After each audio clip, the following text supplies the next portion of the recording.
दोस्तों, इस वीडियो में हम पॉलिटी का क्वेश्चन देखेंगे और पॉलिटी का ये घटना चक्र है।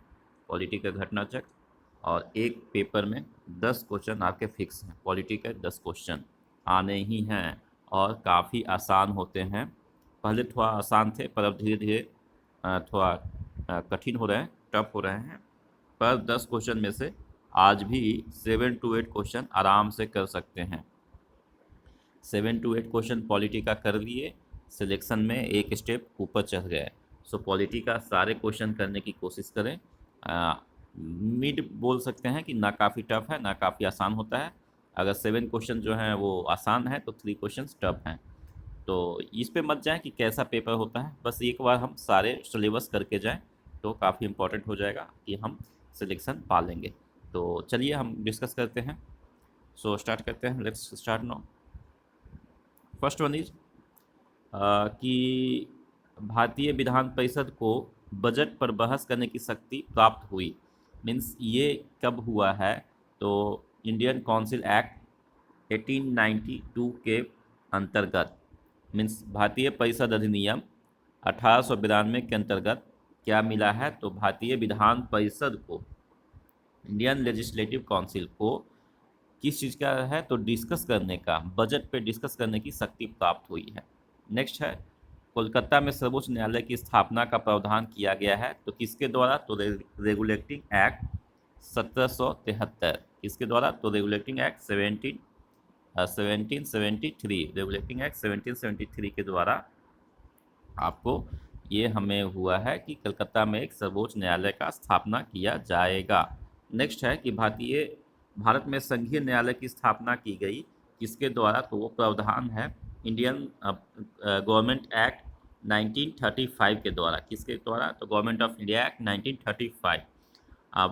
भारत सरकार अधिनियम 1935 के द्वारा ये किया गया है कि भारत में संघीय न्यायालय की स्थापना होगी। संघीय न्यायालय आप समझ रहे हैं, फेडरल कोर्ट होंगे। फेडरल कोर्ट मतलब स्टेट का अलग होगा एंड नेशन का अलग होगा। सो फेडरल कोर्ट की जो कल्पना है वो कब की गई थी? तो गवर्नमेंट ऑफ इंडिया एक्ट 1935 के द्वारा। नेक्स्ट है, भारत का संघीय न्यायालय शक्ति स्थापित किया गया कब? तो 1937 में। नेक्स्ट है, अच्छा एक्ट पूछा जाएगा तो 1935, और जब पहली बार इस्टेब्लिशमेंट की पूछा जाएगा कि फेडरल कोर्ट कब बना, तो 1937। नेक्स्ट है, नियंत्रण परिषद की स्थापना, नियंत्रण परिषद रेगुलेटिंग एक्ट की स्थापना उसके बाद ये कब हुआ था? तो पिट्स के भारतीय अधिनियम 1784 के द्वारा। सर्वोच्च न्यायालय की स्थापना रेगुलेटिंग एक्ट 1773 के द्वारा। इंग्लिश मिशनरियों का भारत में कार्य करने की अनुमति, मीन्स जो इंग्लिश मिशनरी है जो इंग्लिश एजुकेशन प्रोवाइड करते हैं, तो उन्हें भारत में काम करने का अनुमति जो है वो मिला है chartered act 1813, chartered act 1813। Next है, गवर्नर जनरल की परिषद में कानूनी सदस्यता, कानूनी सदस्य की नियुक्ति। गवर्नर जनरल की परिषद में कानूनी सदस्य की नियुक्ति का जो प्रावधान है वो चार्टर एक्ट 1833 के द्वारा आया है। 1833 का चार्टर एक्ट के द्वारा ही आया है। नेक्स्ट, 1919 के भारत शासन अधिनियम का प्रमुख विशेषताएं क्या है? तो याद रखेंगे उसमें है दयारकी की बात करते हैं प्रमुख विशेषता में, ठीक है। और जैसा हमने देखा था कि ये कौन सा एक्ट है? तो मोंटेगो चेम्सफोर्ड रिफॉर्म। तो प्रांतों में कार्यकारिणी सरकार के द्वैध शासन की व्यवस्था, केंद्र द्वारा प्रांतों की विधायिकी शक्ति का हस्तांतरण। नेक्स्ट है कि भारतीय विधान पालिका प्रथम बार द्विसदनीय बनाई गई। तो बाई कैमरल कब बनाया गया? बाई कैमरल क्वेश्चन पूछा जाएगा कि भारतीय संविधान कब बना। तो बाई कैमरल बनने का जो टाइम है वो है 1919 के भारत सरकार का अधिनियम के द्वारा, ठीक है। नेक्स्ट है, राष्ट्रपति का अध्यादेश निर्गत करने की शक्ति प्रेरित है। तो वो कहाँ से? जो राष्ट्रपति ऑर्डिनेंस लाते हैं वो शक्ति कहाँ से है? तो भारत सरकार का अधिनियम 1935 से मिला है। नेक्स्ट है, भारतवासियों को अपने देश के प्रशासन में कुछ हिस्सा लेना संभव हो बनाया किसके द्वारा? तो चार्टर्ड एक्ट 1833 से हमें एडमिनिस्ट्रेशन में कुछ हिस्सा मिला है। नेक्स्ट, भारत के संविधान में केंद्र और राज्यों के बीच किया गया शक्तियों का विभाजन आधारित है। तो केंद्र और राज्य के बीच में जो सेपरेशन ऑफ पावर है वो इंडिया एक्ट ऑफ 1935 के द्वारा पाया गया है।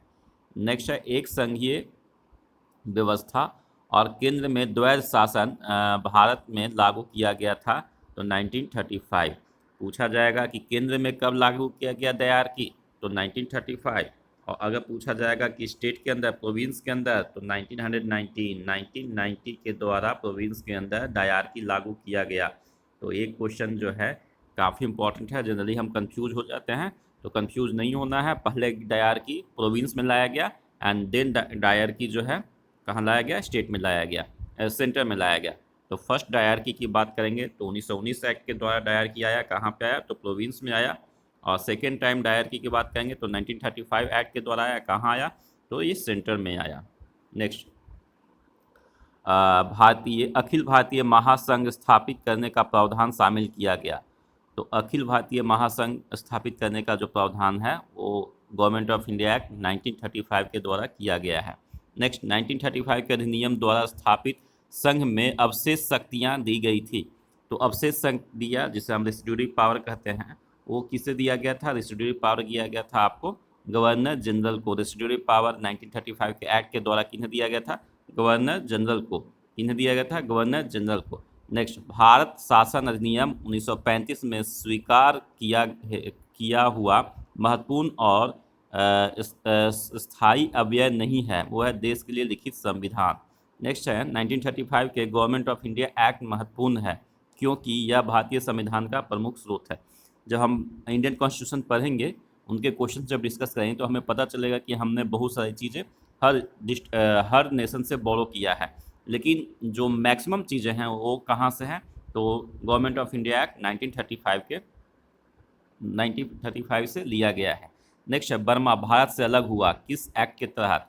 तो बर्मा जिसे आज म्यांमार कह रहे हैं, म्यांमार वो इंडिया से अलग हुआ किस एक्ट के तहत तो गवर्नमेंट ऑफ इंडिया एक्ट 1935 के फलस्वरूप भारत से अलग हुआ। नेक्स्ट उसके बाद वर्ष 1937 के चुनाव में कांग्रेस का मंत्रिमंडल बना था कितने में तो 11 में से 8 प्रांतों में। नेक्स्ट है कि एक निर्वाचित संविधान सभा द्वारा भारत के संविधान का निर्माण करने का प्रस्ताव किया गया था किस मिशन के द्वारा तो क्रिप्स मिशन के द्वारा। मीन्स क्रिप्स मिशन ने क्या बोला कि एक कॉन्स्टिट्यूएंट असेंबली होगा, वो कैसा होगा, निर्वाचित होगा, और वो भारत का संविधान बनाएगा। Means constitution of India will be made by constituent assembly. ये प्लानिंग किसके द्वारा किया गया था तो क्रिप्स मिशन के द्वारा किया गया था। नेक्स्ट है कि भारत में उपनिवेशी शासन के संदर्भ में 1883 में इल्बर्ट बिल का उद्देश्य क्या था। तो पूछ रहा है कि 1883 में इल्बर्ट बिल आया था और इसके बारे में किन चीज़ों के बारे में डिस्कस करता है तो ये बोला जाता है कि जहाँ तक अदालतों की डांडिक अधिकारिता का संबंध था, भारतीय और यूरोपीय लोगों को बराबरी पर रोकना। इल्बर्ट बिल में ये था कि इसमें पावर दिया गया भारतीयों को कि वो अंग्रेज़ों का भी केस लड़ सकते हैं, और इस बात से जो है अंग्रेज़ों के बीच में एक खौफनाक वो मंजर पैदा हो गया क्योंकि वो नहीं चाहते थे कि इंडियन जो लॉयर्स हैं वो दूसरा केस लड़े, वो सिर्फ अपना इंडिया का ही केस लड़े। तो यही बात बोल रहा है कि जहाँ तक अदालतों की दांडिक अधिकारिता का संबंध है, भारतीय और यूरोपीय लोगों की बराबरी पर रोकना, मतलब कि इंडियन एंड यूरोपियन पीपल को एक समानता का अधिकार प्रोवाइड किया गया इल्बर्ट बिल के द्वारा। यही इल्बर्ट बिल कंट्रोवर्सी है। नेक्स्ट है कैबिनेट मिशन योजना के अंतर्गत संविधान निर्मात्री परिषद में प्रत्येक प्रांत को आवंटित सदस्य संख्या निर्धारित करने के लिए एक प्रतिनिधि जनसंख्या के अनुपात में था। मीन्स एक प्रोविंस के अंदर अगर एक हम मेंबर इलेक्ट करते हैं तो एक मेंबर को इलेक्ट करने के लिए 10 लाख लोगों का रिप्रेजेंटेशन चाहिए होगा। मीन्स 10 लाख पे एक सीट आवंटित किया गया था किसमें तो कैबिनेट मिशन योजना के द्वारा जो संविधान सभा बनाया गया था उसमें। मीन्स एक कॉन्स्टिट्यूंसी जो होता है जैसे अभी हम जिसको लोकसभा कहते हैं तो लोकसभा का एक कॉन्स्टिट्यूंसी में 10 लाख पीपल होंगे, वो एक एमपी इलेक्ट करेंगे और वो एमपी जो है संविधान सभा के अंदर संविधान को बनाएंगे। इतनी बात समझ में आ रही है। नेक्स्ट कैबिनेट मिशन के सदस्य थे बहुत बहुत इंपॉर्टेंट है, very very important, because asked in 65th और 64th बीपीएससी। 64th में अब 65th में पूछा गया है। तो कैबिनेट मिशन के जो सदस्य थे उनका नाम था Patrick Lawrence, Stephen Cripps and A V Alexander. Patrick Lawrence, Stephen Cripps and A V Alexander, they were the member of cabinet mission. ये क्वेश्चन 64th एंड 65th में पूछा जा चुका है। नेक्स्ट, भारतीय संविधान सभा का गठन किया गया किसके द्वारा? तो कैबिनेट मिशन प्लान 1946 के अंतर्गत। नेक्स्ट है 1946 में निर्मित अंतरिम सरकार में कार्यपालिका परिषद के उपसभापति कौन थे? तो जवाहरलाल नेहरू। कार्यपालिका परिषद के उपसभापति पंडित जवाहरलाल नेहरू थे। नेक्स्ट कथन है कि वेवेल योजना के अनुसार कार्यकारी परिषद में हिंदू और मुस्लिम सदस्यों की संख्या समान होती थी। उसके बाद इसका कथन का कारण है कि बेवेल का विस्तार था कि ऐसी व्यवस्था से भारत का बंटवारा बच जाता। तो ये कथन सही है, पर जो कारण है वो गलत है।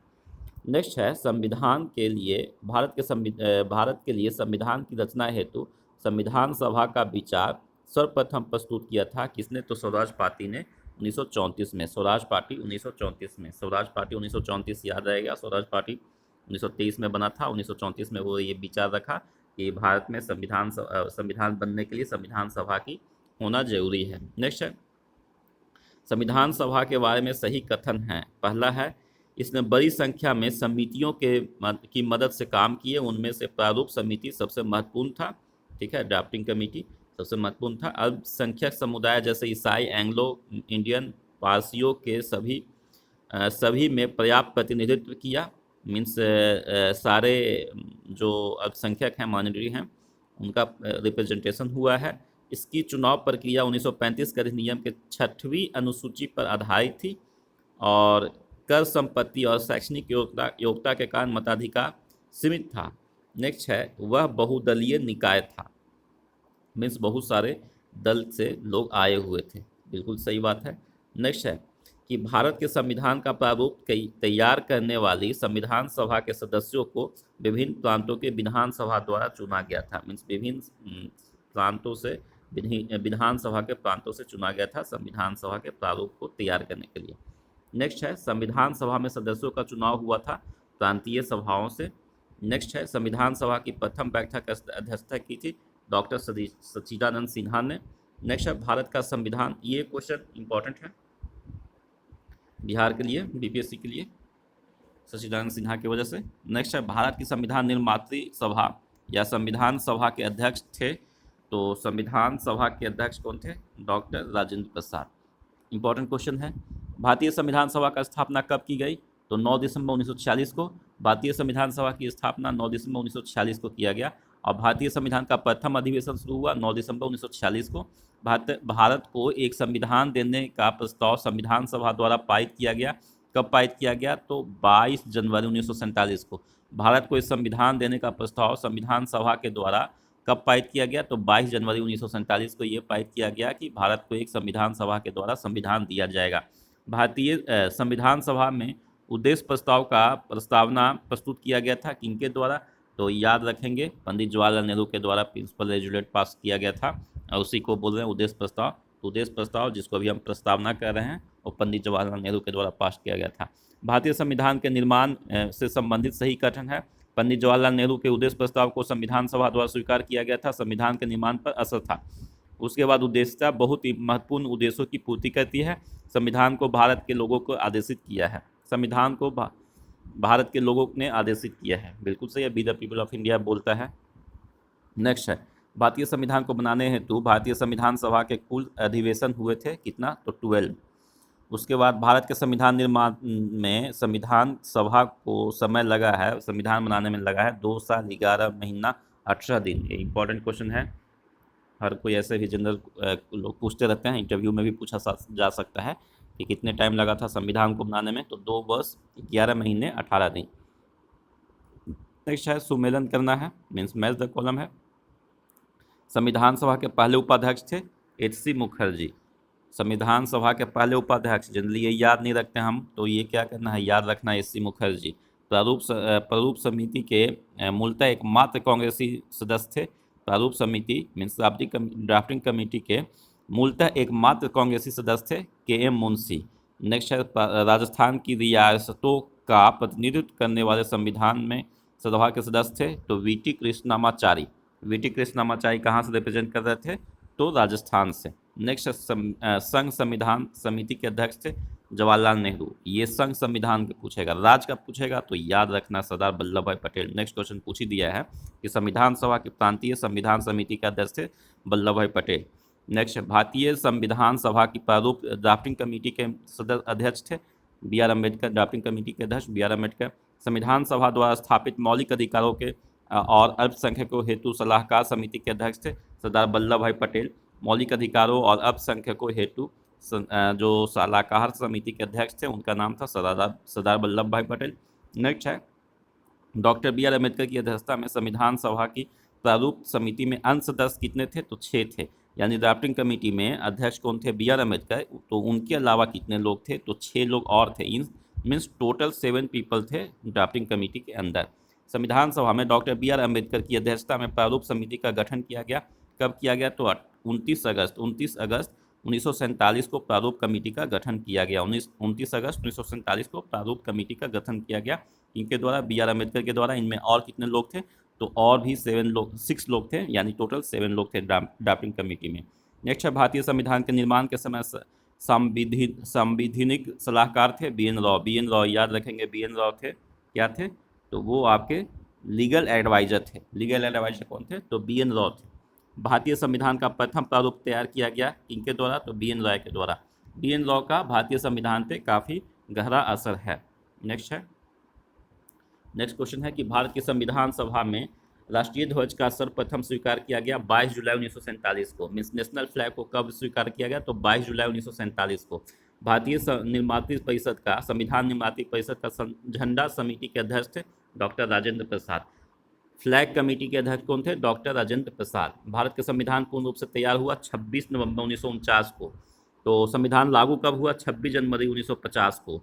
क्वेश्चन पूछता है कि 26 जनवरी 1950 को क्यों लागू किया जबकि संविधान का निर्माण जो है 26 नवंबर 1949 को हो चुका था। तो नेक्स्ट क्वेश्चन यही है, इसका हम देखते हैं आंसर क्या है। मतलब ये था कि कांग्रेस ने वो 26 जनवरी 1930 को पहली बार झंडा फहराया था, तो स्वतंत्रता दिवस मनाने की कोशिश किया था। तो इस वजह से हमने उसे चूज किया कि 26 जनवरी 1950 को ही हम पूर्णतः लागू करेंगे। पर कुछ शेड्यूल तो जो थे संविधान का वो 26 नवंबर 1949 को ही लागू हो गया था। नेक्स्ट क्वेश्चन है कि संविधान को 26 जनवरी के दिन लागू करने का निर्णय लिया गया था क्योंकि कांग्रेस ने इस तिथि को 1930 में स्वतंत्रता दिवस के रूप में मनाया था। नेक्स्ट है भारतीय संविधान को अपनाया गया था तो कैसे? तो सांविधानिक सभा द्वारा, वही कॉन्स्टिट्यूंट असेंबली के द्वारा। उसके बाद भारत का संविधान अंगीकृत और अधिनियमित किया हुआ था। कब अंगीकृत किया गया था?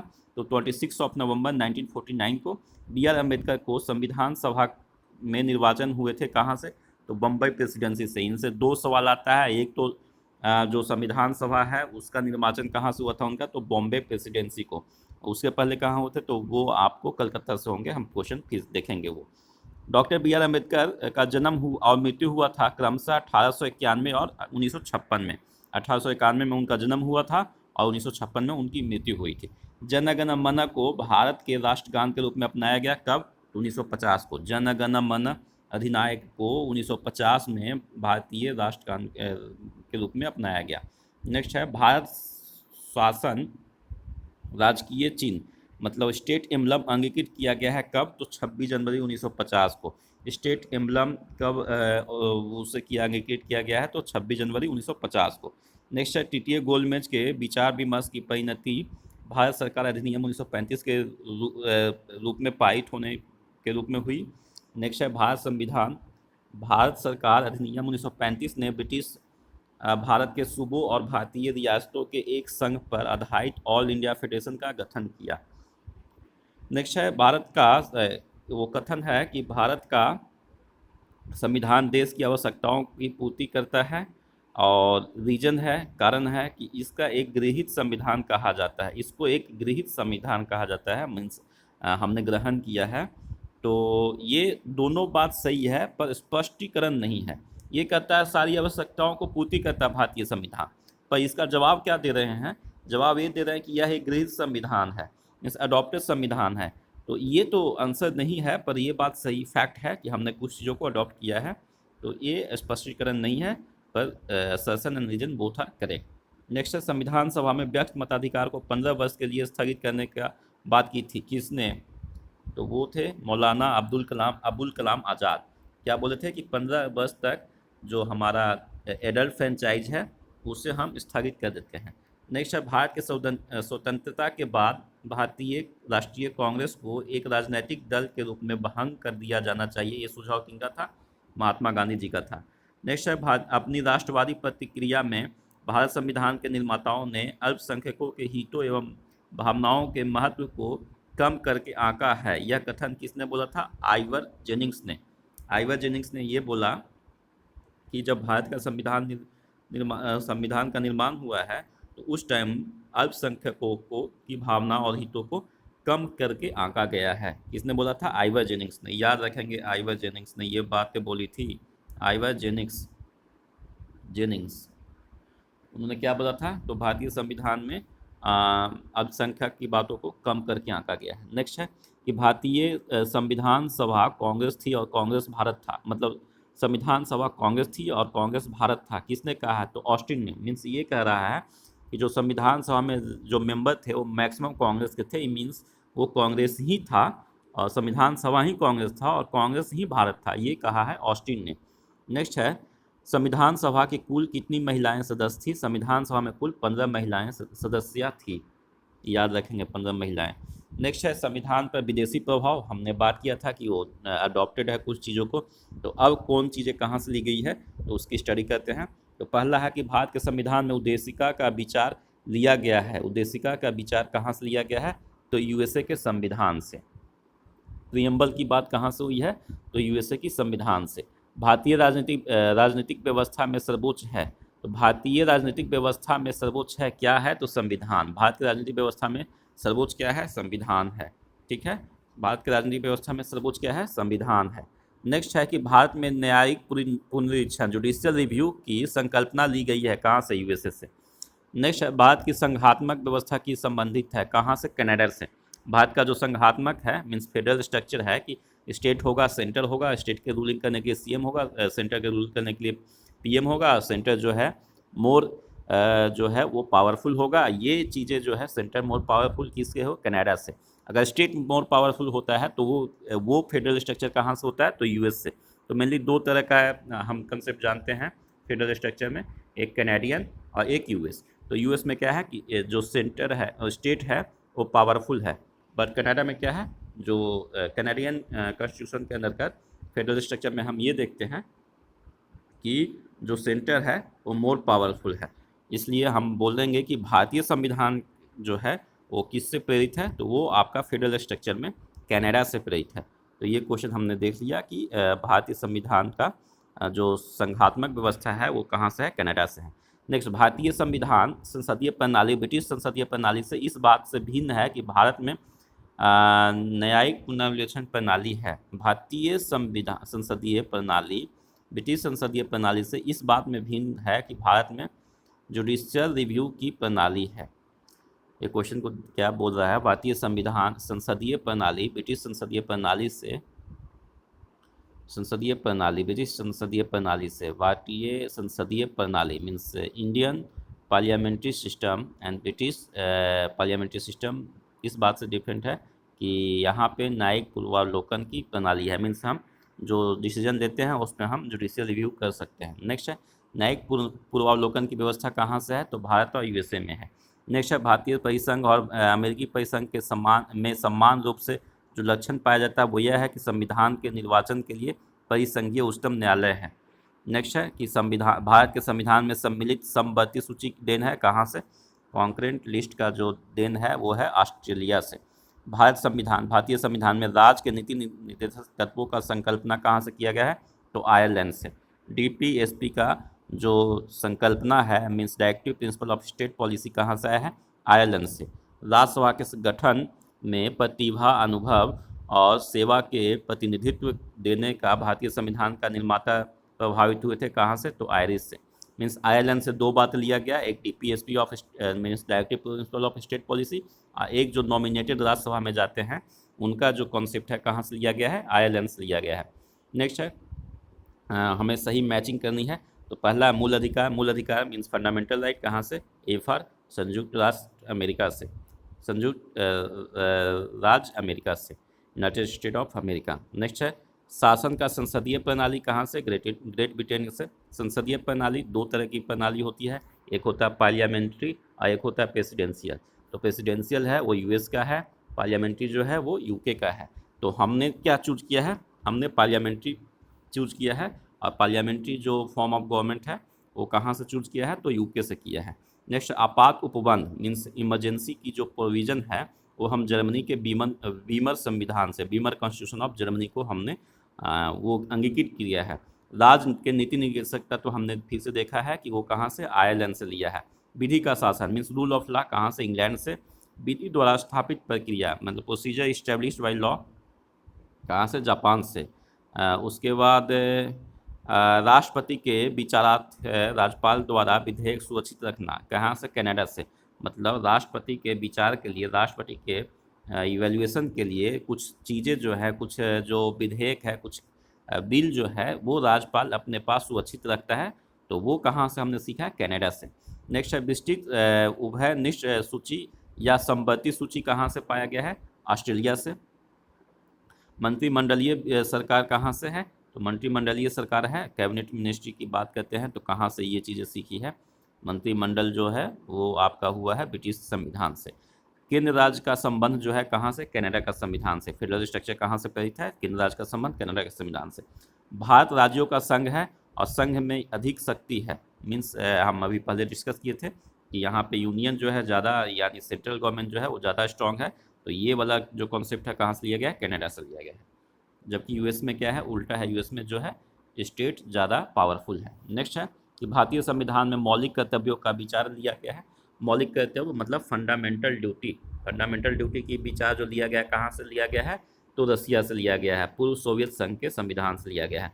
भारत का संविधान सबसे अधिक लंबा है, असर्सन है, रीजन है कि मौलिक अधिकारों का अध्याय अमेरिकन संविधान से के मॉडल से लिया गया है। अधिकार अमेरिका से लिया गया, बिल्कुल सही बात है, लंबा है, ये भी सही बात है, बट ये एक्सप्लेनेशन नहीं है।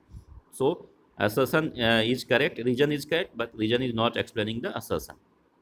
नेक्स्ट है भारतीय संविधान में सन्निहित मूल अधिकारों की अवधारणा ग्रहण की गई है कहाँ से, मूल अधिकार मीन्स फंडामेंटल राइट की अवधारणा कहाँ से लाया गया है, तो आपको यूएसए से लाया गया है। लिखित संविधान प्रारंभ हुआ था कहाँ में, अमेरिका में। अमेरिका में पहले संविधान को रिटन संविधान है, जबकि यूके का जो है सबसे ऐसा नेशन है जहाँ पे संविधान का कोई भी पॉइंट नहीं लिखा हुआ यूके का। तो इसलिए यूके का संविधान के बारे में बोलता है कि वो सबसे लचीला है, वहाँ ऐसा हो सकता है कि लड़का लड़की को, मतलब लड़का लड़की नहीं बन सकता है, बाकी सब कुछ हो सकता है, मीन्स इतनी फ्लेक्सिबिलिटी है। तो भारतीय संविधान में है कितने, तो 400 से अधिक अनुच्छेद। इसे देखेंगे तो 395 इनिशियली थे, अभी बढ़ जाते हैं अमेंडमेंट के बाद, संविधान संशोधन के बाद जो है आर्टिकल्स बढ़ गए हैं। तो संविधान के जो आरंभ में थे टोटल अनुच्छेद कितने थे, 395। कुल अनुसूचियाँ कितनी थी, 12। याद रखेंगे कि शेड्यूल कितने थे, 12, और अनुच्छेद कितने थे, 395। नेक्स्ट है भारत के संविधान में 9वीं, 10वीं, 11वीं और 12वीं अनुसूचियों में संशोधन अधिनियम द्वारा जोड़ा गया है। मतलब ये बता रहे हैं कि ये कथन सही है कि भारत में जो अनुसूची है वो 9वीं, 10वीं, 11वीं और 12वीं संशोधन अनुसूचियों को संविधान संशोधित करके जोड़ा गया है। नेक्स्ट है भारतीय संविधान विभाजित किया गया है कितने भागों में, तो 22 भाग में। मीन्स टोटल पार्ट्स कितने हैं, 22 पार्ट्स हैं, भाग जो हैं वो 22 हैं। जबकि अनुसूची पूछा जाएगा, शेड्यूल पूछा जाएगा तो कितना है, 12 हैं, 12 शेड्यूल हैं, 12 शेड्यूल्स हैं। पार्ट कितने हैं, 22 हैं, याद रखेंगे, पार्ट 22 हैं, शेड्यूल कितने हैं, तो शेड्यूल पार्ट जो हैं 22 हैं और शेड्यूल जो हैं वो 12 हैं। तो नागरिकता से संबंधित प्रावधान संविधान के किस भाग में है, वो पार्ट 2 में है। नेक्स्ट है नागरिकता जो है, हमें सही चीज़ें वो करना है। हम कौन से क्वेश्चन पे चल रहे हैं, तो संविधान में अनुच्छेद और उसकी अनुसूची। तो सबसे पहला है कि मैच करना है, तो संविधान का पार्ट 2 में नागरिकता है, सिटीजनशिप पार्ट 2 ऑफ संविधान। ठीक है ना। फर्स्ट पार्ट में क्या है, तो फर्स्ट पार्ट में सेंटर एंड स्टेट है। ठीक है, तो फर्स्ट पार्ट में यूनियन एंड स्टेट है। तो सेकेंड पार्ट में क्या है, तो सेकेंड पार्ट में सिटीजनशिप है। थर्ड पार्ट में क्या है, फंडामेंटल राइट है। राज की बात करते हैं तो पार्ट 6 में है। पार्ट 6 में क्या है, वो है राज है। जबकि यूनियन की बात करेंगे तो इससे पहले होगा, यानी पार्ट 5 में यूनियन होगा।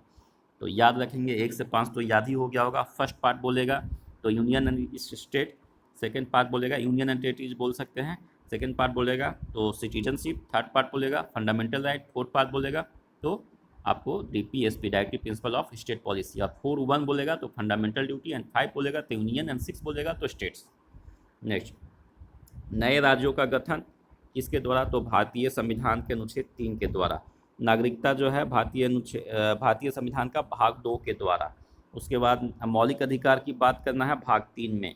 नेक्स्ट है प्रशासनिक अधिकरण की स्थापना, तो भारतीय संविधान का अनुच्छेद 323A के द्वारा।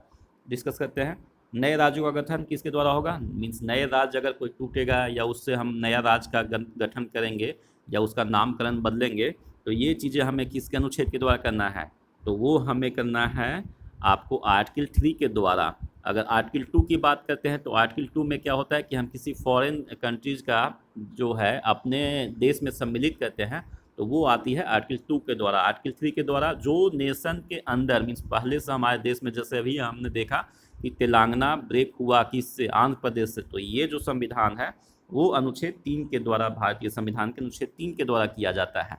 ठीक है, और अगर पूछेंगे कि हमें गोवा को मिलाया है पौंडीचेरी से, गोवा हमने प्राप्त किया पौंडीचेरी से, तो इसके लिए कौन सा आर्टिकल आएगा, आर्टिकल 2 आएगा। कल हो के ऐसा करते हैं कि हम पाकिस्तान से जो लड़ रहे हैं, लड़ाई हो रही है, उनकी जो वो नशा तोड़ना है, तो नशा तोड़ने के लिए हम क्या करते हैं, कल हो के पाकिस्तान को ब्रेक करते हैं, और ब्रेक करने के बाद पाकिस्तान का कुछ एरिया को जैसे इंडिया में सम्मिलित कर लेते हैं। तो उस वाले में जो है वो जो पार्ट होगा उसमें हमें कौन सा कॉन्स्टिट्यूशन का वो अनुच्छेद लगाना है, तो आर्टिकल 2 लगाना होगा। ठीक है, इतनी बातें डिस्कस हो गई है। नेक्स्ट है कि नागरिकता का जो वो है वो पार्ट 2 में है। फिर है मौलिक अधिकार कौन सा है, पार्ट 3 में 12 से 35 अनुच्छेद। नेक्स्ट है प्रशासनिक अधिकरण की स्थापना कौन है, तो आर्टिकल 32A में है। नेक्स्ट है हमारे संविधान का वह भाग जिसमें 3 सोपानों में 5वें पंचायतों बनाने की परिकल्पना की गई है। मीन्स हम बोलते हैं कि 3 टायर पंचायती राज है, तो वो कौन से भाग में है, तो 9वें पार्ट में पंचायती राज की परिकल्पना किया गया है। ठीक है, उसके बाद संघ और राज्यों के बीच विधायी संबंध के बारे में उल्लेख है। तो संघ और राज्य के बीच में जो विधायी संबंध हैं, ठीक है, यानी लेजिस्लेटिव पावर है, लेजिस्लेटिव जो विधायी संबंध हैं, उसके लिए कौन से संविधान के भाग में उल्लेख है, तो याद रखेंगे कि भारतीय संविधान के भाग 11 और अध्याय 1 में। भाग 11 और अध्याय किससे डील करता है, तो विधायी शक्ति किसके किसके बीच में, तो राज्य और यूनियन के बीच में। नेक्स्ट है भारतीय संविधान की अनुसूचियों में से वह अनुसूची तो जो राज्य की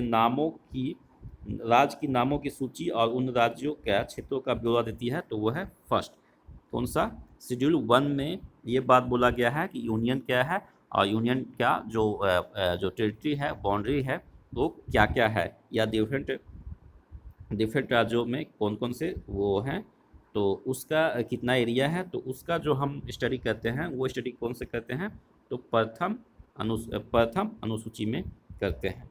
नेक्स्ट है भारत के संविधान की 4थी अनुसूची विवेचित करती है। मीन फोर्थ अनुसूची जो है, फोर्थ अनुसूची शेड्यूल जो है वो क्या बताता है, तो राज्यसभा में स्थानों का आवंटन। मीन्स राज्यसभा में जो 250 सीट्स हैं वो किस तरह से रिप्रेजेंट किया जाएगा, वो डिस्कशन हम कहाँ करते हैं, तो राज्यसभा के लिए हम फोर्थ अनुसूची मीन्स फोर्थ शेड्यूल की स्टडी करते हैं।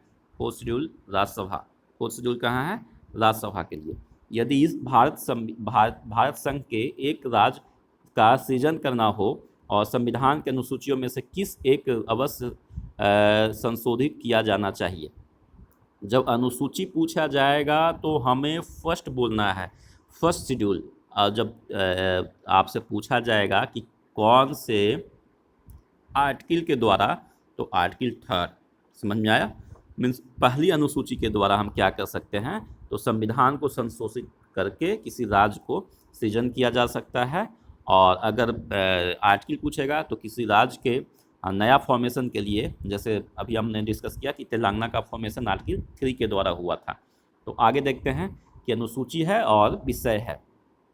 तो 4th अनुसूची क्या है, राज्यसभा में सीट्स का आवंटन, mean seat allocation in Rajya Sabha. 6th मतलब 6ठी अनुसूची क्या है, 6। तो 6 याद रखेंगे, 6 हमने एस लिया और एस से शेड्यूल एरिया लिया। तो schedule area S mean schedule area किसके द्वारा है, जनजातीय क्षेत्र 6 के द्वारा है। 8th 8 क्या है, तो 8 आपका भाषा है, लैंग्वेज। तो 8वीं अनुसूची क्या रिप्रेजेंट करता है, लैंग्वेज को, 8 लैंग्वेज को। 9th क्या है, 9वां क्या है, भूमि सुधार मीन्स लैंड रिफॉर्म। भूमि सुधार किस में है, लैंड रिफॉर्म किस में है, तो land reform is under article under schedule 9। Next है, नेक्स्ट डिस्कस करते हैं कि फिर से सही सुमेलित करना है कि 7वीं अनुसूची क्या है, तो विधायी शक्तियों का वितरण। हम क्या देखते हैं कि स्टेट और सेंटर के बीच में जो शक्ति है वो किस तरह से वितरित किया गया है, तो वो है आपको 7th शेड्यूल के अंदर। 8th शेड्यूल में क्या है, तो भाषाएं। 9th में क्या है, तो कुछ अधिनियमों का विधि मान्यकरण। 10th में क्या है, तो दल परिवर्तन के आधार पर निर्भरता, इसको बोलते हैं non defection law, anti defection law, sorry anti defection law 10th schedule में। 9वीं अनुसूची में क्या है, तो कुछ अधिनियमों का विधि मान्यकरण। एंड 8 में क्या है, लैंग्वेज। 7 में क्या है, विधायी शक्तियों का वितरण। 6 में क्या है, 6 में है जनजातीय क्षेत्र। 4th में क्या है, 4th में आपका है राज्यसभा में स्थानों का आवंटन। ठीक है, तो इतनी सारी बातें हमने देखा। नेक्स्ट है कि राजभूमि सुधार अधिनियमों को संवैधानिक सुरक्षा प्रदान करने हेतु सम्मिलित किया गया है किसमें, 9वीं अनुसूची में। राजभूमि सुधार अधिनियमों को संवैधानिक सुरक्षा इससे मिला हुआ है, कौन सा अनुसूची में, तो 9th शेड्यूल में। भारत के संविधान के अंतर्गत आर्थिक योजना का विषय किसमें है, आर्थिक योजना का विषय समवर्ती सूची में है। मीन्स फाइनेंशियल प्लानिंग की जो बात करेंगे, इकोनॉमिक प्लानिंग की जो बात करेंगे, वो है समवर्ती सूची मीन्स कॉन्करेंट लिस्ट में। मीन्स उस पर फाइनेंशियल या इकोनॉमिकल प्लानिंग के लिए स्टेट और सेंटर दोनों जिम्मेवार होगा, दोनों अपने हिसाब से कानून बना सकते हैं। दैट इज समवर्ती सूची। समवर्ती सूची का विषय है आपराधिक मामले। मीन्स ये ऑप्शन दिया होगा, उसमें से एक ऑप्शन में ये है कि आपराधिक मामले होगा। ठीक है, नेक्स्ट है भारत के संविधान के समवर्ती सूची में जनसंख्या नियंत्रण और परिवार नियोजन का मेंशन किया गया है। समवर्ती सूची में क्या क्या है, जनसंख्या नियंत्रण एंड परिवार नियोजन मीन्स पॉपुलेशन कंट्रोल एंड परिवार नियोजन, फैमिली प्लानिंग। ये क्वेश्चन पूछा जा सकता है क्योंकि अभी हम बात कर रहे हैं कि पॉपुलेशन कंट्रोल के लिए क्या स्टेट अलग अलग बना सकता है। तो सिंस इट इज इन समवर्ती सूची means it is in concurrent list, so it is possible to frame constitution for each and every state by itself. Next समवर्ती सूची में है शिक्षा, एजुकेशन जो है वो आपका समवर्ती सूची में है। शिक्षा जो प्रारंभ में राज्य सूची का विषय था उसे समवर्ती सूची में स्थानांतरित किया गया है। तो ये याद रखेंगे, इंदिरा गांधी के 42वां संशोधन को मिनी कॉन्स्टिट्यूशन बोलते हैं। 42वें में इतनी ज़्यादा संशोधन किया गया था भारतीय संविधान को कि उसको मिनी कॉन्स्टिट्यूशन इंदिरा गांधी के द्वारा किया गया था। और उसके एवज में हमने फिर 44वें संशोधन किया गया, तो वो जनता पार्टी के द्वारा किया गया। तो ये एक दूसरे का एंटी था। तो जो जहाँ पे लगा कि इंदिरा गलत थी, वहाँ पे जदयू ने, जनता पार्टी ने अपना संशोधन लाया, and that is 44th amendment. तो 42वें संशोधन में ये क्या किया गया कि शिक्षा जो था वो पहले राज्य की सूची था, उसे समवर्ती सूची में डाला गया, मीन्स कॉन्करेंट लिस्ट में डाला गया। नेक्स्ट विषय है और सूची है। विषय वन है समवर्ती सूची में मीन्स कॉन्करेंट लिस्ट में है। डाकघर बचत बैंक, डाकघर जो बचत बैंक है वो है संघीय सूची में मीन्स यूनियन के आता है। जन स्वास्थ्य पब्लिक हेल्थ है, वो किस में आता है, राज्य सूची में। जबकि family control and family planning, population control and family planning किस में है, वो आपका समवर्ती में है मीन्स कॉन्करेंट लिस्ट में है। फैमिली प्लानिंग जो है वो आपका किस में है, कंकरेंट लिस्ट में है। फैमिली प्लानिंग जो है किस में है, कंकरेंट लिस्ट में है। जबकि आपको पूछा जाएगा कि सिर्फ हेल्थ की बात करेंगे, जन हेल्थ की बात करेंगे, तो वो आपका आएगा स्टेट में। एंड प्लानिंग जो आएगा, फैमिली प्लानिंग जो आएगा, फैमिली प्लानिंग वो आएगा कंकरेंट लिस्ट के अंदर।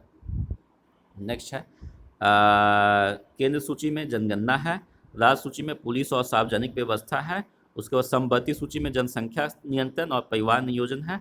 अवशिष्ट विषयों में मीन्स केंद्र के अधीन जो है, जो अवशिष्ट विषय हैं जो बाकी बच जाते हैं, उन चीज़ों में अवशिष्ट विषयों में केंद्र के अधीन होता है, उसमें अंतरिक्ष अनुसंधान है। नेक्स्ट है रेसिड्यूरी पावर जिसको बोलते हैं, वो आपका है DRDO जो आती है वो कहाँ आएगा, तो वो केंद्र के अधीन आएगा। भारतीय संविधान के वे प्रावधान जो शिक्षा पर प्रभाव डालते हैं, तो शिक्षा पर प्रभाव डालने वाला कौन कौन से प्रावधान है, तो राज्य के नीति निर्देशक का यानी directive principle of state policy, ग्रामीण और शहरी, उसके बाद स्थानीय निकाय मीन्स जो आपका लोकल बॉडीज हैं वो भी प्रभाव डालते हैं, पंचम अनुसूची, नेक्स्ट है षष्ठ अनुसूची एंड सप्तमी अनुसूची। नेक्स्ट है नेक्स्ट क्वेश्चन देखते हैं कि भारत के संविधान की किस अनुसूची में जिसमें बदल निरोधी कानून को लागू किया गया है, तो याद रखेंगे 10th शेड्यूल में anti defection law, 10th schedule of Indian constitution. भारतीय संविधान की 7वीं अनुसूची के अंतर्गत हम देखते हैं, भारतीय संविधान के 7वीं अनुसूची के अंतर्गत संघ सूची में उल्लेख है किस किस का, तो संघ सूची मीन्स यूनियन के सेंटर के सूची में क्या क्या है, सेंट्रल लिस्ट में क्या क्या है, यूनियन लिस्ट में है बैंकिंग, बीमा और जनगणना। नेक्स्ट है वह विषय जो भारतीय संविधान के संघ सूची में संबंधित है, रक्षा, विदेशिक मामले और रेलवे। भारतीय संविधान की 7वीं अनुसूची के अंतर्गत राज्य सूची में क्या है, रेलवे पुलिस, याद रखेंगे RPF जो है वो आपका, रेलवे पुलिस जो है वो आपका किस में है, 7th शेड्यूल के अंदर है। 7th शेड्यूल में किसके अंदर है, तो बिहार मतलब सरकार के अंदर, राज्य सरकार के अंदर है। पंचायती राज का विषय सम्मिलित है, पंचायती राज की विषय की सूची में है, तो राज्य के सूची में है। पंचायती राज किस में है, तो राज्य के सूची में है, पंचायती राज राज्य के सूची में। ये एग्जाम्पल काफ़ी मतलब काफ़ी क्वेश्चन ज़रूरत है, इंपॉर्टेंट क्वेश्चन है। वह विषय जो भारतीय संविधान की 7वीं अनुसूची को सूची 3 संबंधी सूची में शामिल किया गया है, तो दंड प्रक्रिया। नेक्स्ट है विवाह विच्छेद गोद लेना संविधान की 7वीं सूची में सम्मिलित किए गए हैं, सूची 3 यानी संबंधी सूची में। क्या क्या, तो विवाह है, विवाह विच्छेद है, गोद लेना, ये कौन सा है, कॉन्करेंट लिस्ट के अंदर है। नेक्स्ट है सरकार द्वारा शुल्क एवं कर लगाने का अधिकार निम्नलिखित में से किन सूची में है, तो 7वीं अनुसूची में, मीन्स टैक्सेशन का जो बात करते हैं वो 7th शेड्यूल के अंदर है। उसके बाद है भूमि सुधार, तो किस में है, तो भूमि लैंड रिफॉर्म किसके अंदर है, तो राज्य के सूची के अंदर है, भूमि लैंड रिफॉर्म राज्य सूची में है। उसके बाद भारत के संविधान में विभिन्न राज्यों के अनुसूचित, अच्छा लैंड रिफॉर्म से याद रखेंगे कि जो हमने लास्ट ईयर जो हम इतने सारे वो हो गए थे, फार्मर्स बिल जो आए थे, उसके लिए जो हंगामा हो रहा था, उसका वजह एक ये भी था कि राज्य सूची की जो बातें हैं वो सेंटर ने क्यों अपने ऊपर लिया है और सेंटर क्यों उसको लागू करा रहा है। तो ये जो चीज़ें जो है स्टेट लिस्ट में है उसके ऊपर सेंटर फ्रेम कर रहा है कानून, ये गलत है। भारत के संविधान में विभिन्न राज्यों के अनुसूचित क्षेत्रों के प्रशासन और नियंत्रण के लिए विशेष उपबंध है किसमें, तो 5वीं अनुसूची में। नेक्स्ट भारतीय संविधान की 6वीं अनुसूची जिन राज्यों में जनजातीय क्षेत्रों का प्रशासन से संबंधित है वह है मेघालय, त्रिपुरा, मिजोरम एंड आसाम है, MATM मातम। नेक्स्ट है भारत के संविधान में 5वीं अनुसूची और 6वीं अनुसूची के उपबंध किए गए सॉरी, तो 5वीं और 6वीं अनुसूची का अनुबंध किसके लिए किया गया, तो अनुसूचित जनजातियों के हितों के संरक्षण के लिए। नेक्स्ट है पंचायतों के संवैधानिक दर्जा प्रदान किया गया है अनुच्छेद 243 के द्वारा, मीन्स आपका आर्टिकल 243 के अंतर्गत। संविधान के 11वीं अनुसूची संबंधित है किससे, पंचायती राज से। 11वीं अनुसूची किससे है, 11वीं जो है वो फंडामेंटल राइट पंचायती राज से संबंधित है। राष्ट्रपति के सिफारिश के बगैर कोई विधेयक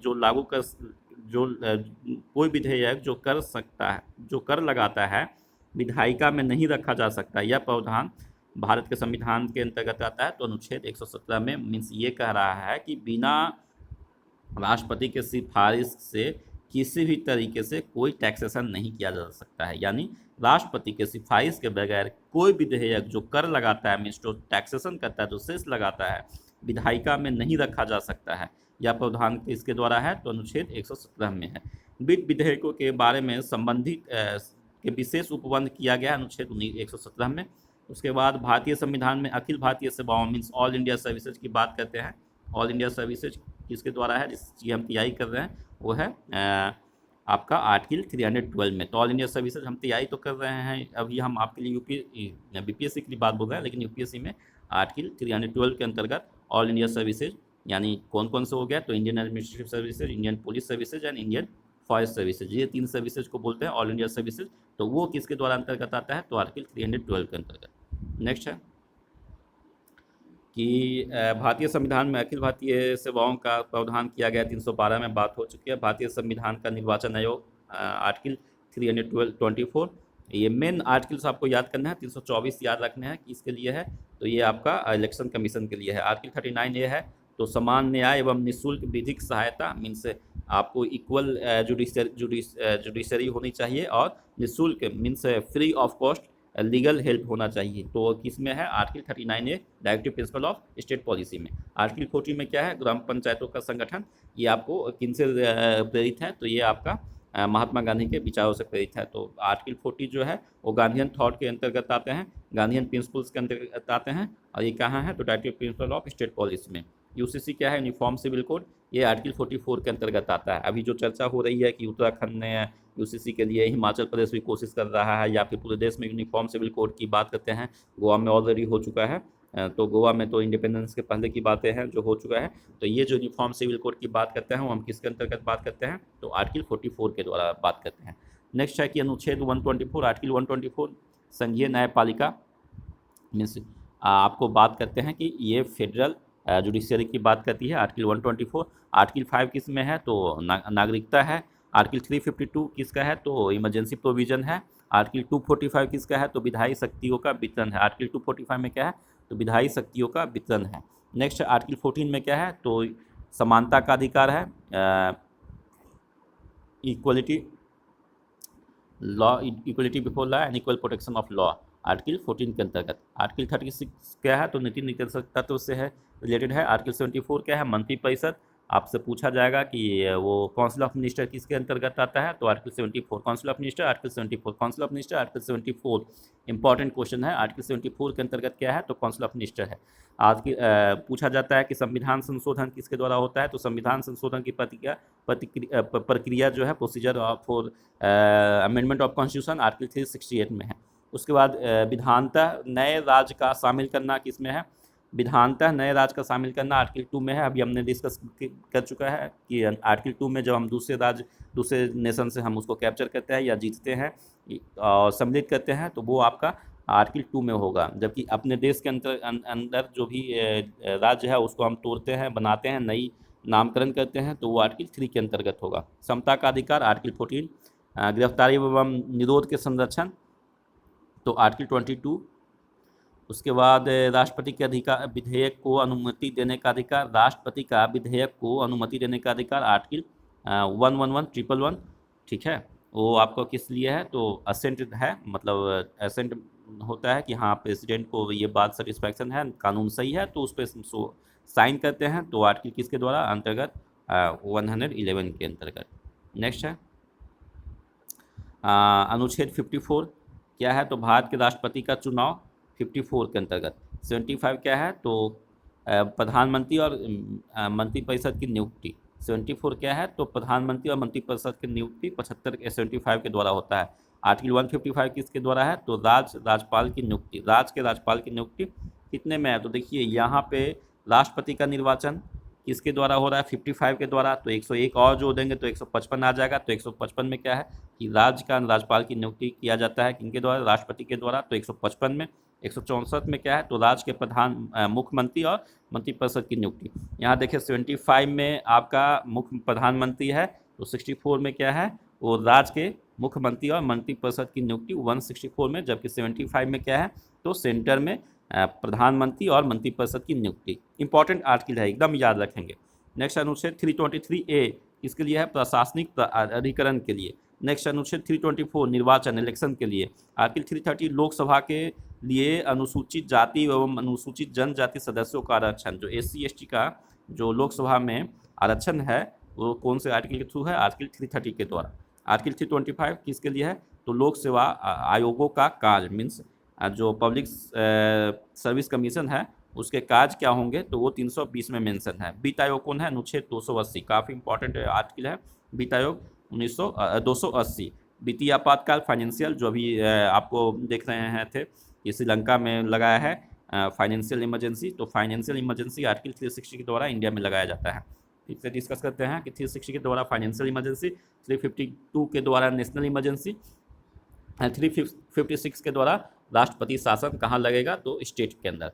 ठीक है, उसके बाद 280 में क्या है, तो वित्त आयोग। 320 में क्या है, तो जो पब्लिक सर्विस कमीशन का जो काम है, जो वर्क है, प्रोफाइल, वर्क प्रोफाइल किसका है, तो पब्लिक सर्विस कमीशन का 320 के द्वारा। 330 में क्या है, SC ST का जो हम लोकसभा में जो सीट आरक्षित करते हैं उसके बात है। 324 में क्या है, इलेक्शन कमीशन की बात है। उसके बाद 323A में 323A में क्या है, प्रशासनिक प्राधिकरण है। उसके बाद 164 में क्या है तो राज्य के cabinet of minister and council of minister and मुख्यमंत्री। उसके बाद 155 में क्या है, तो राज्य के राज्यपाल की नियुक्ति। 75 में क्या है, तो union cabinet and prime minister, union minister and prime minister की बात करता है। 54 में क्या है, तो राष्ट्रपति के निर्वाचन की बात करता है। ठीक है, इतनी सारी बात हम कर चुके हैं डिस्कशन, अब आगे बढ़ते हैं।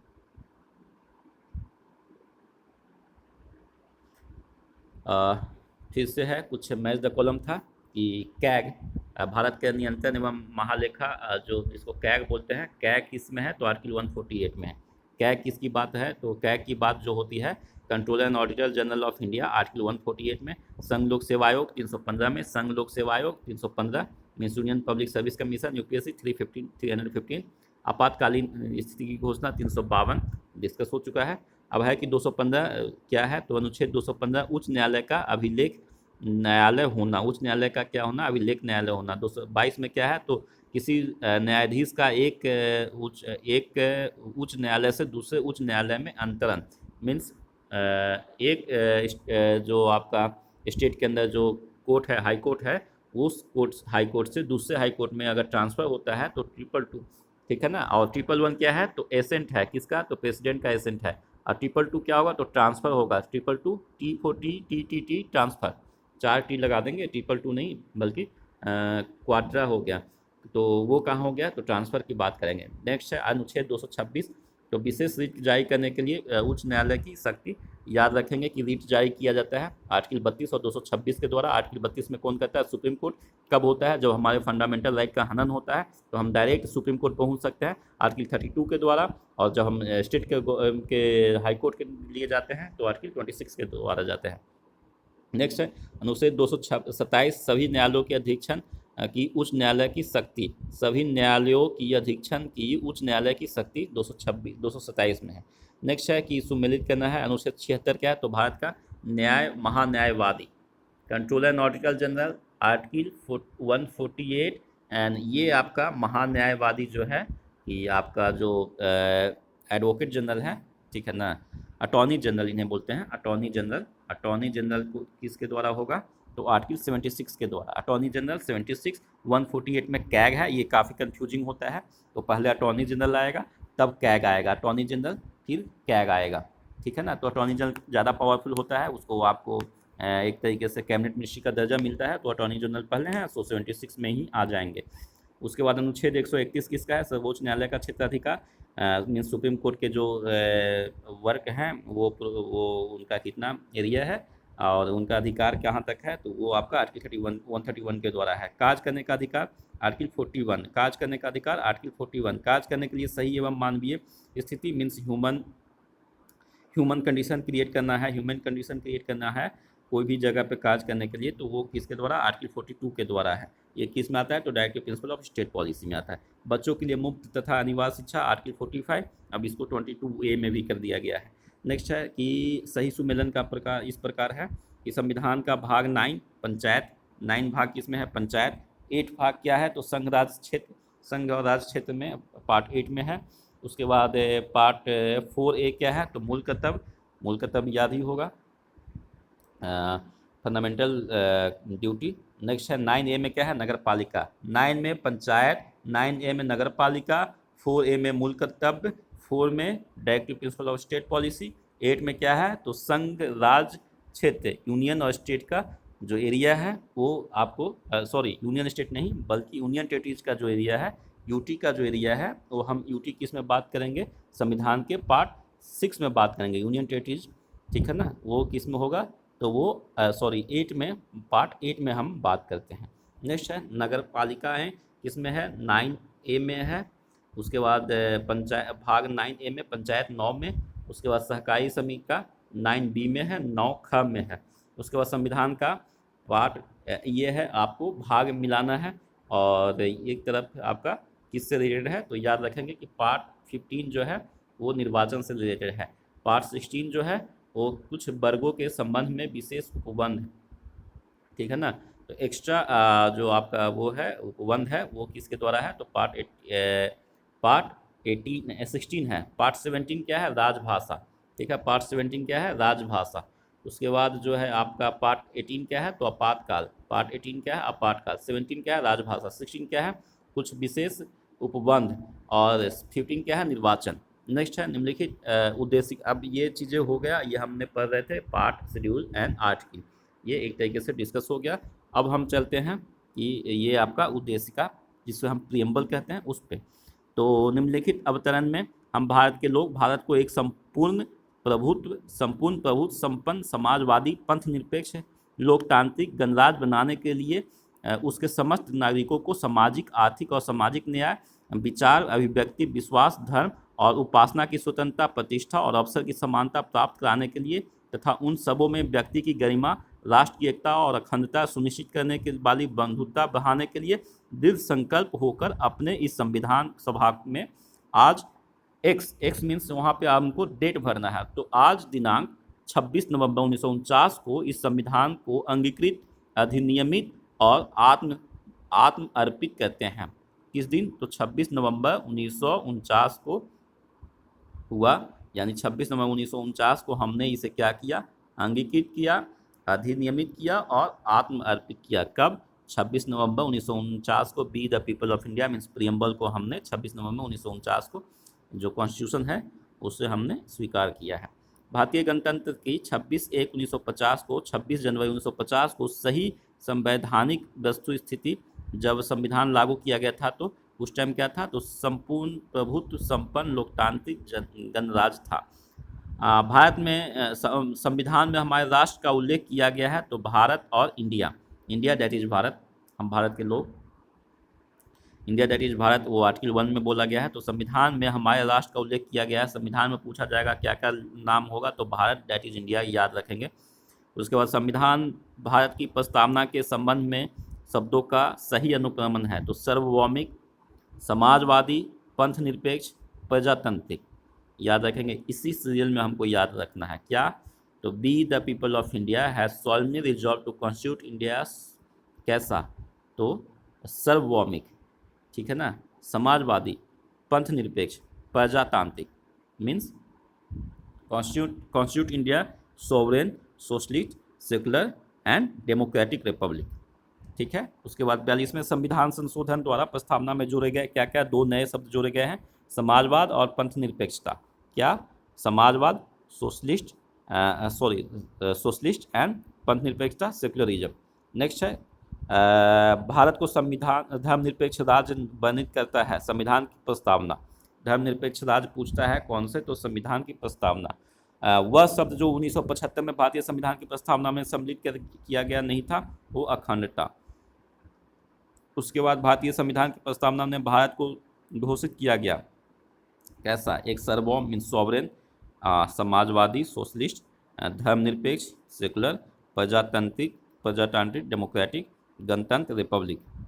नेक्स्ट पंडित नेहरू द्वारा प्रस्तुत ऑब्जेक्टिव रिजोल्यूशन, ऑब्जेक्टिव प्रस्ताव अंतोगत्वा उद्देश्य बना, बिल्कुल सही बात है। इसकी प्रकृतिक जस्टिएबल नहीं है, बिल्कुल सही बात है। संविधान विशिष्ट प्रावधानों को यह ओवरराइड नहीं कर सकता, संविधान के विशिष्ट प्रावधानों को यह ओवरराइड नहीं कर सकता है। नेक्स्ट है भारतीय संविधान की उद्देशिका में संशोधन किया जा सकता है, तो किसके द्वारा किया गया, मतलब 42वें संविधान संशोधन हमने देखा, दो नए टर्म ऐड किए गए हैं, सोशलिस्ट एंड सेकुलर।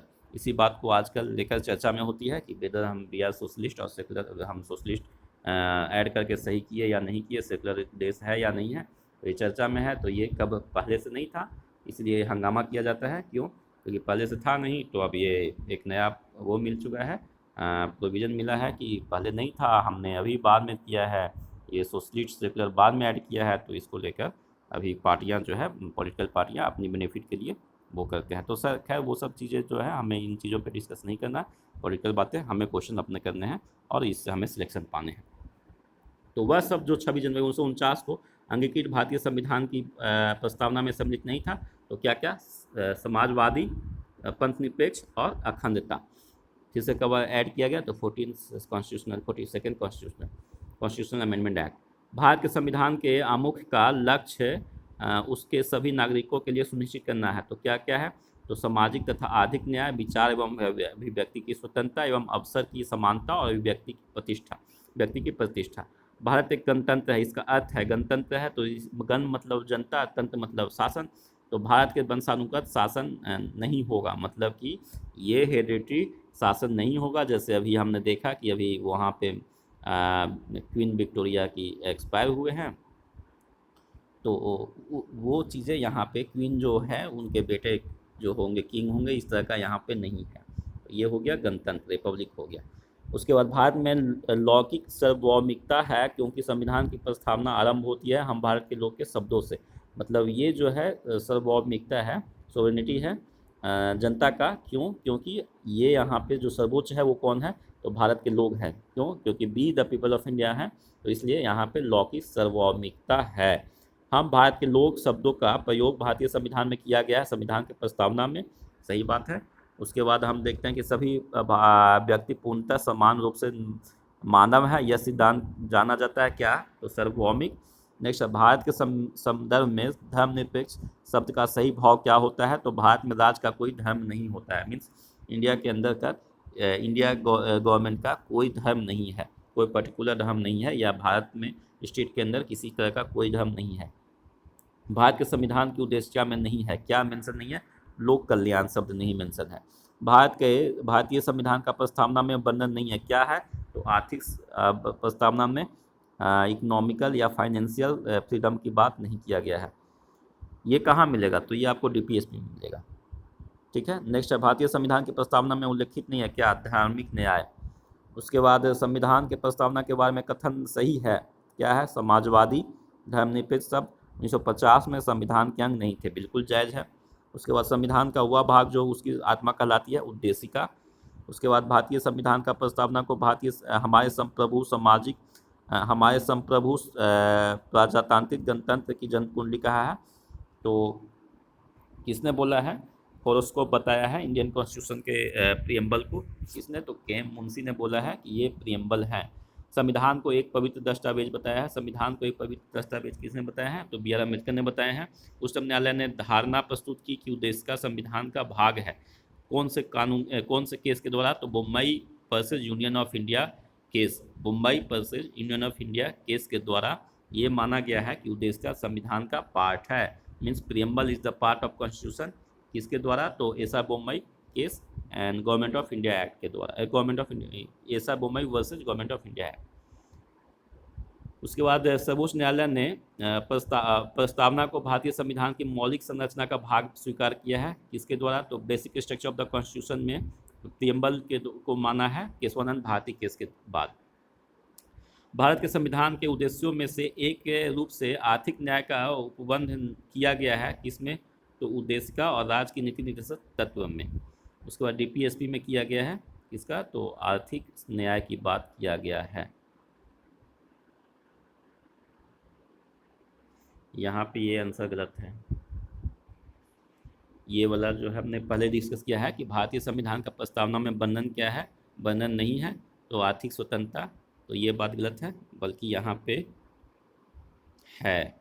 उसके बाद भारतीय संविधान की प्रस्तावना में जिन आदर्शों और उद्देश्यों की रूपरेखा दी गई है उसका व्याख्यान किया गया है मूल अधिकारों, राज्य के नीति निर्देशक तत्व और मौलिक कर्तव्यों के अध्याय में। फिर से क्वेश्चन है कि भारतीय संविधान की प्रस्तावना में जिन आदर्शों और उद्देश्यों की रूपरेखा दी गई है उनका व्याख्यान की गई है, कहाँ पे व्याख्या है, तो मूल अधिकार मीन्स फंडामेंटल राइट के अंतर्गत, DPSP directive principle of state policy, और मौलिक कर्तव्यों मीन्स फंडामेंटल ड्यूटी के अध्यायों में।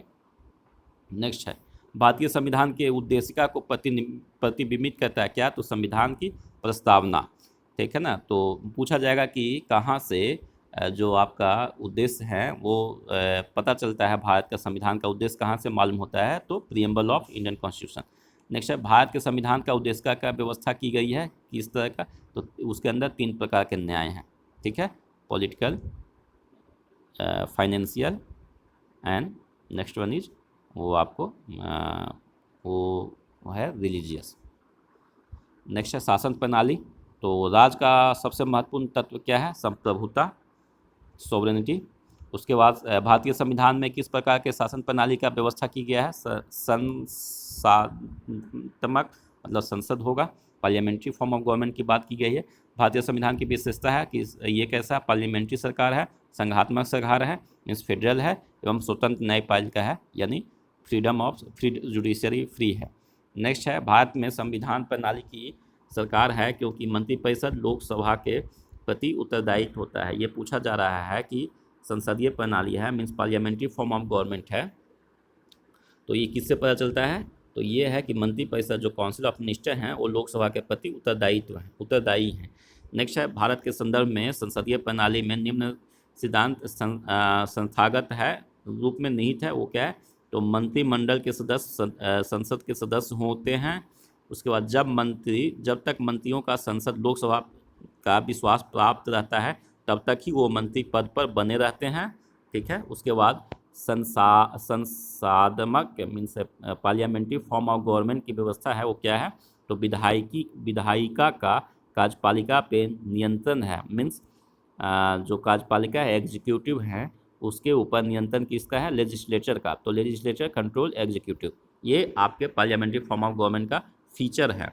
नेक्स्ट है राष्ट्रपति पद्धति में समस्त कार्यपालिका की शक्तियां निहित होती हैं, तो ये पूछ रहा है कि कार्यपालिका मीन्स जो एग्जीक्यूटिव है वो कहाँ होता है, कौन से जो आपका राष्ट्रपति पद है प्रेसिडेंशियल फॉर्म ऑफ गवर्नमेंट है वो कहाँ निहित होता है उनकी पावर, तो राष्ट्रपति के अंदर निहित होता है। आज इतना ही देखते हैं, थैंक यू।